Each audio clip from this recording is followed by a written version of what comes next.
Season 7, Episode 11 of The Curse of Oak Island begins at the freshly drained Oak Island swamp, where Marty Legge and Billy Gerhardt were preparing to excavate the paved wharf at the end of the previous episode. The paved wharf being a pattern of stones on the swamp floor discovered by Tony Sampson in Season 7, Episode 1. Using a piece of heavy equipment called a swamp excavator, the treasure hunters dig a large hole in the area and expose the tops of the stones that Sampson discovered. Although the crew is unable to adequately assess the formation due to an influx of muddy swamp water and an inopportune setback which I will describe shortly, Marty Legge determines that the rocks of which it is comprised are not flat flagstones, as some of the treasure hunters had hoped. While examining the mud and detritus removed during the excavation of the paved wharf, Rick Legge discovers two axe-hewn wooden stakes lying in the muck. These are not the first wooden stakes to be discovered in the Oak Island swamp.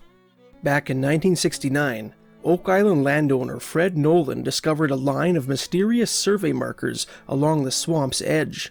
He had one of these wooden stakes carbon dated to 1550. Dan Blankenship also came into the possession of one of these artifacts and had it carbon dated from 1490 to 1660. Back in Season 5, Episode 13, while metal detecting in the northern section of the swamp, Rick Legge discovered a similar axe-sharpened wooden stake. And although it likely has little connection with the stakes in the swamp, it is interesting to note that, back in Season 3, Episode 7, Marty Legge discovered a thick, saw-cut spruce stake about 10 feet underground at a point dubbed the Nolan Site, where Fred Nolan had previously discovered what he believed to be a subterranean cave. Near the beginning of the episode, Gary Drayton and Jack Begley conduct a metal detecting operation on Smith's Cove in the vicinity of the wharf-like structure unearthed in Season 7, Episode 9. The treasure hunters quickly uncover a thin, wrought iron rod, which bears some resemblance to the tapered spike discovered nearby in Season 7, Episode 6. Later in the episode, Gary Drayton and Alex Legge present both of these artifacts to blacksmithing expert Carmen Legge. After some consideration, Legge identifies the artifacts as pieces of primitive rebar, used to reinforce the cement base of a dry dock at which ships would have been repaired. At the Money Pit area, the Fellowship of the Dig stands by as Choice Drilling sinks borehole FG-12 in search of a third piece of the Shaft 2 tunnel. The treasure hunters dissect a number of core samples and find large chunks of wood at depths of 74 and 106 feet respectively. The 106-foot deep wood appears to be older than the 74-foot piece, and bears markings which appear to have been made with an axe.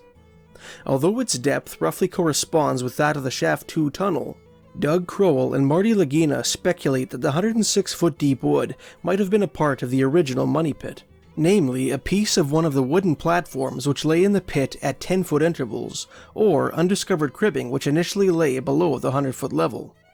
If the wood is indeed a part of the original money pit, then its depth and precise location are irrelevant. Since treasure hunter Robert Dunfield destroyed the money pit while digging his infamous 140-foot deep crater in the area, any fragment of the money pit found at a depth of 106 feet would constitute loose backfill. At the very beginning of this episode, the narrator informs us of the impending arrival of Hurricane Dorian, one of the most powerful hurricanes ever recorded in the Atlantic Ocean. The remainder of the episode is punctuated by clips of Global News Halifax's coverage of the storm's progress. The hurricane finally hits the island near the end of the episode, flooding the swamp and its paved wharf area and damaging the causeway connecting the island with the mainland, yet failing to do any serious damage to either the Money Pit area or the Smith's Cove cofferdam. The episode ends as Billy Gerhardt moves fallen trees, and Rick Legge and Scott Barlow set to draining the swamp once again. Thanks for watching.